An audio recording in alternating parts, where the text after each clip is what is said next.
وإذا صرفت أبصارهم تلقاء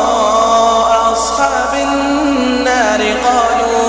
قالوا ربنا لا تجعلنا مع القوم الظالمين. ونادى أصحاب الأعراف رجالا يعرفونهم بسيماهم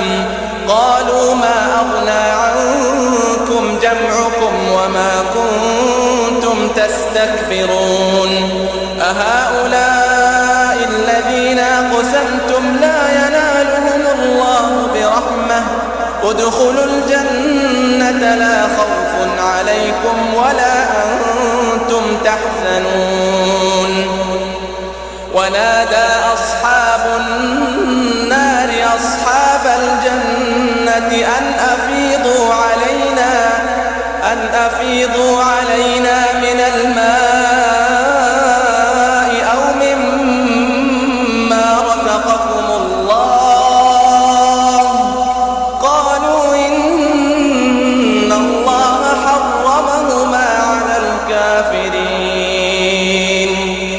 الذين اتخذوا دينهم لهوا ولعبا وغرتهم الحياة الدنيا فاليوم ننساهم كما نسوا لقاء يومهم هذا